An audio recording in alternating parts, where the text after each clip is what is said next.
It's not true really, but it's quite fun watching people's reactions. So if you're in a crowd, you need to be aware that you're all watching to see what the reaction is. The people in the cars behind have a great time. The royal family has always been absolutely surrounded by traditions that rarely, if ever, change. But sometimes, one single decision completely shakes the entire system to its core. A recent explosive move involving Prince William has sparked intense conversations everywhere, leaving many to wonder what it really means for the future of the monarchy. This shocking decision touches Duchess Sophie's children in a way absolutely no one expected, and people are desperately eager to understand the real reasons behind it. Could this dramatic title change mean something much bigger for Buckingham Palace? Join us as we uncover exactly how Prince William approved a game-changing new royal title for Duchess Sophie's children. Buckingham Palace is a place where titles carry enormous weight, not just as simple names, but as powerful symbols of authority, duty, and centuries of history. This is exactly why the recent shocking adjustment of titles for Lady Louise Windsor and James Earl of Wessex has caused such a massive stir in the royal family and far beyond. What makes this development even more absolutely striking is that it came with the direct and deliberate approval of Prince William himself. For years, guys, Sophie and Edward, the Duke and Duchess of Edinburgh, deliberately chose to keep their children styled as the children of an earl, rather than as prince and princess. When Lady Louise was born in 2003 and James in 2007, Queen Elizabeth II had already made crystal clear through the historic 1917 letters patent issued under King George V that they were completely entitled to full royal rank. By that established rule, Louise could have been officially known as Princess Louise of Wessex, and James as Prince James of Wessex. Instead, Sophie and Edward boldly declined that traditional path, preferring their children to have as normal a life as humanly possible. They genuinely believed titles would weigh heavily on them and severely limit their ability to grow up outside the harsh spotlight. That controversial choice stood firm for years and was often praised as a clear sign of how refreshingly down-to-earth Sophie and Edward truly were. Both children attended completely regular schools, rarely made any public appearances, and were carefully protected from the intense scrutiny that had brutally defined the childhoods of William and Harry. For many people, they represented a revolutionary new, more modern way of raising royals, private and almost completely invisible. Yet, with William now stepping boldly forward and approving the recognition of their titles, the message is absolutely clear, my friends. The quiet years are definitively ending, and it's time for the next generation to take a much more visible place in the royal family.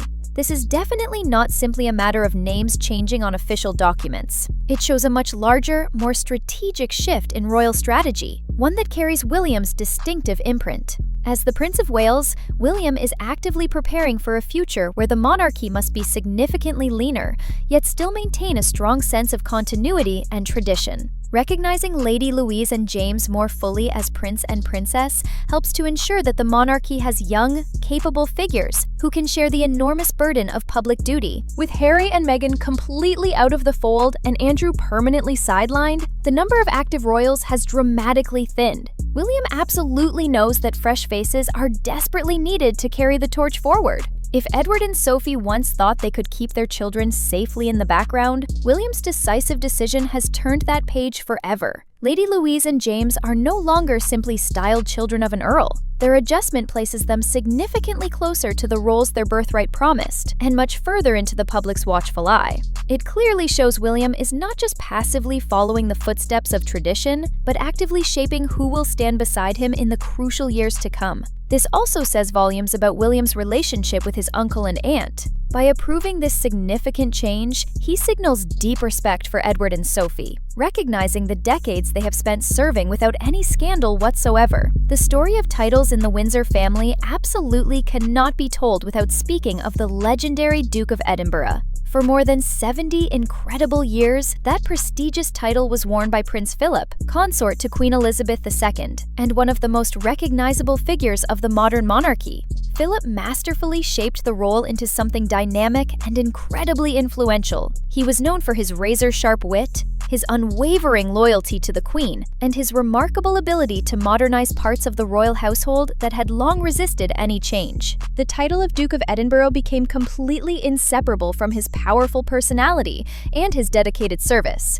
And for many people, it symbolized not just honor, but a lifetime of unwavering commitment. When Prince Philip passed away in April 2021, the title was held by Charles until March 2023, when the king bestowed it on his youngest brother, Prince Edward. This was definitely not a sudden decision, guys.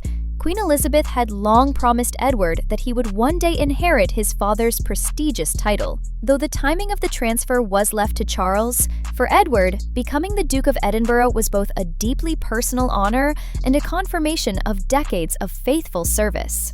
Alongside Sophie, Edward had maintained one of the cleanest reputations among senior royals, avoiding scandal and working steadily on charitable projects. The new Duke of Edinburgh immediately gave the title fresh new life. Edward and Sophie's roles expanded dramatically, and they were entrusted with more public engagements reflecting the king's complete trust in them. For their children, James and Louise, this meant a significant change too. No longer was their father simply an earl. The elevation to duke raised the family's standing dramatically, and with it came entirely new expectations. James took on the courtesy title of Earl of Wessex, a clear sign that he is being positioned with a status that reflects his future responsibilities. Lady Louise, meanwhile, found her own profile lifted significantly, as the daughter of a duke carries a weight that the daughter of an earl simply does not. With William approving the adjustment of their titles, he is not only recognizing the natural consequence of Edward's elevation, but also tying the Duke of Edinburgh legacy directly into the monarchy's future. Philip was a key part of Queen Elizabeth's reign, and Edward has taken on that role with calm and steady commitment. William's support shows that he values the place of his uncle's branch within the royal system. The Duke of Edinburgh was never meant to be a ceremonial ornament. It was always an active working title carrying responsibility and duty. By extending recognition to James and Louise, William is safeguarding that tradition, making it clear that the Edinburgh family will not fade into the background. This continuity is very much needed at a time when the royal family has grown smaller. James Alexander Philip Theo Mountbatten Windsor entered the world at Frimley Park Hospital in Surrey, a setting far removed from the grandeur of royal births in earlier generations. From the very start, his parents took extraordinary care to give him an upbringing that balanced royal heritage with normal family life. Unlike William and Harry, who grew up under the lens of constant press attention, James was carefully shielded from the harsh glare. He spent his early years in Bagshot Park, the family's home in Surrey, where he enjoyed the kind of routine most children take for granted. Family holidays in Scotland, at Balmoral, carriage driving lessons with his grandfather, Prince Philip, and quality time spent with his sister, Lady Louise, shaped his early childhood. Education was another area where his parents made incredibly careful choices.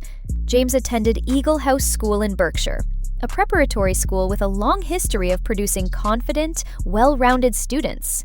Teachers described him as thoughtful, studious, and polite, mixing well with his peers despite his lineage. His school years gave him the space to grow without the constant burden of royal expectation pressing on his shoulders.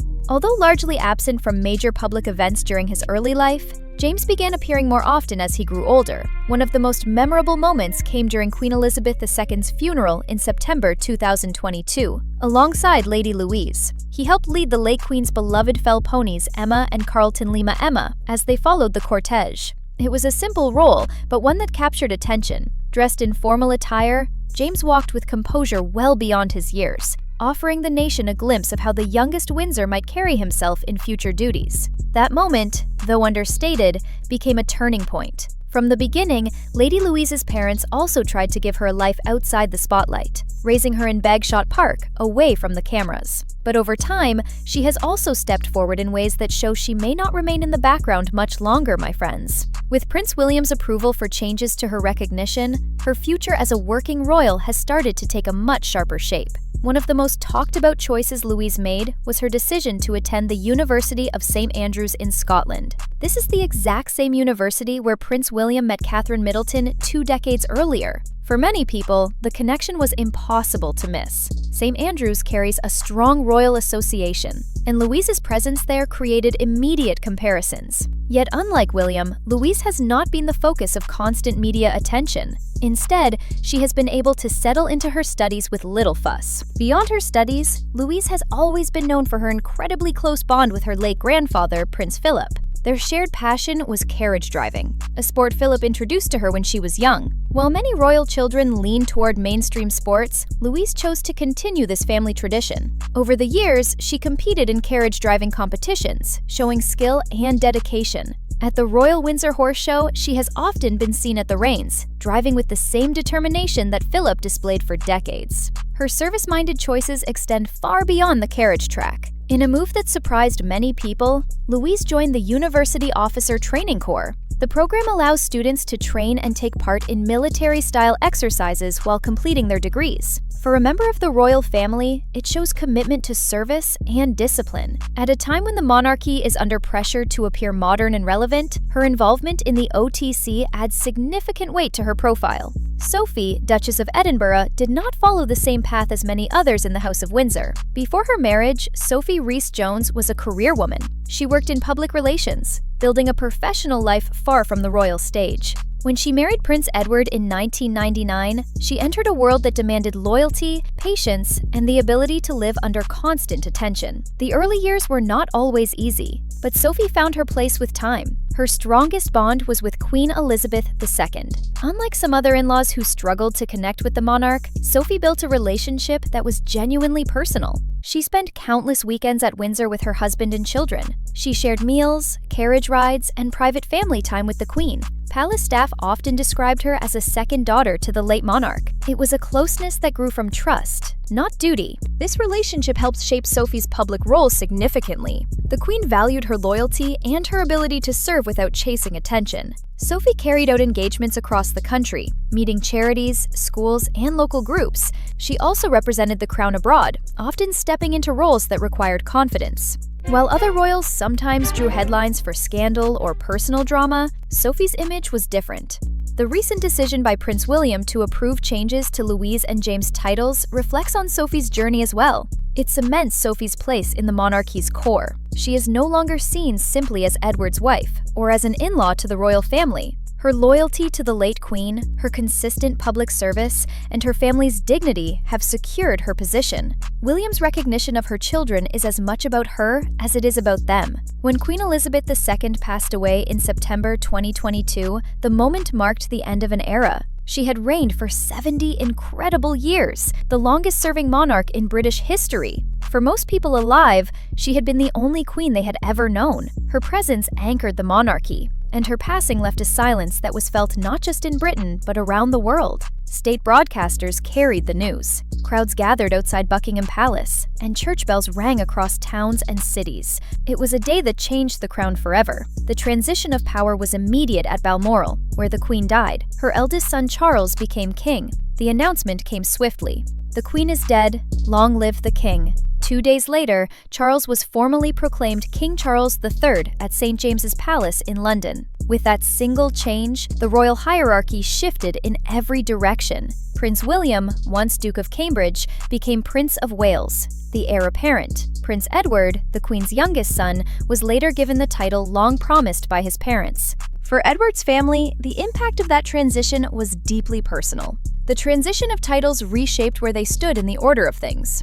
The weight of the moment also touched them personally. With the Queen's death, the royal family had to decide how to carry her legacy into the future. For William, bringing Louise and James closer to their royal roles shows they're part of the team shaping the future of the monarchy. For more than a century, the British royal family has kept the wills of its sovereigns completely sealed. This rule began in 1910, after the death of Prince Francis of Teck. Since then, the documents of kings and queens have been locked away for at least 90 years, hidden from the eyes of the public. The rule means no one outside palace walls knows exactly how private items are divided. It also spares the family from arguments over what was left to whom. Queen Elizabeth II's death brought this old custom back into the spotlight. People across Britain wondered what her will might contain, and who among her family might have received something that mattered to her. Attention soon turned to the family of the Duke and Duchess of Edinburgh. Sophie, Lady Louise, and James had been incredibly close to the late Queen in life. Many believe that this closeness may have been reflected in private gifts or instructions within her sealed will. Because the contents will remain hidden for many decades, speculation has only grown. In the royal world, even the idea of inheritance carries enormous weight. A single gift, whether large or small, can shape how others view a person's place within the family. To be remembered by the monarch, even in a private note, is to be recognized in history. If the Queen left tokens to Sophie's family, then William's later decision to support their rise in royal standing may not have been only about rules and titles. It may also have been about honoring his grandmother's wishes in spirit. Queen Elizabeth's passing also set off a massive transfer of assets that help support the crown's stability. Some of these estates are private, while others are tied by law to the reigning monarch or their direct heir. Each shift in ownership marks a new chapter in royal history. One of the most significant changes was the Duchy of Cornwall. Established in the 14th century, it provides income for the heir to the throne. For decades, it funded Prince Charles's work, his charities, and his household. With the Queen's death, that vast estate spanning more than 130,000 acres passed directly to Prince William. Overnight, he gained not just a fortune, but also the responsibility of managing a portfolio that touches communities across England. Meanwhile, King Charles retained the Duchy of Lancaster. This estate, older still, supplies the sovereign with independent income. Private estates tell a more personal story. Sandringham in Norfolk and Balmoral in Scotland were both inherited by King Charles. They are not part of the Crown estate, but the monarch's private property. Balmoral especially holds deep emotional weight, as it was where Elizabeth II spent her final days. Yet, these houses, while legally Charles's, are bound by tradition to pass down through the royal line. These matter when we look again at Sophie's children, guys. With William now guiding the next generation, his approval of their title adjustments ties them directly to this evolving framework. Louise and James are no longer only the children of a working earl and countess. They are connected by name and recognition to the system of estates, titles, and responsibilities that sustain the monarchy. It shows something much bigger. The Windsor line is no longer narrowing itself to William's 3 children alone. Instead, it is broadening strategically. By bringing Louise and James forward, the family presents them as part of a modern team, a generation of torchbearers who will share the weight of public duty. The monarchy has often been accused of appearing too small, too limited to just a few figures. William's decision pushes back against that criticism. It shows an awareness that strength comes from involving more than one branch while still respecting tradition. The story of inheritance, then, isn't only about land or jewels, my friends. It is about responsibility, memory, and preparation for what lies ahead. For William, safeguarding the Duchy of Cornwall while preparing for the day he inherits Balmoral and Sandringham is part of his own journey. For Louise and James, stepping into adjusted titles under his watch is part of theirs. What do you think? Could Lady Louise and James become more visible members of the royal family in the years ahead? Share your thoughts in the comments below. We'd love to hear them. Thanks for watching. And as always, peace out, Seshers!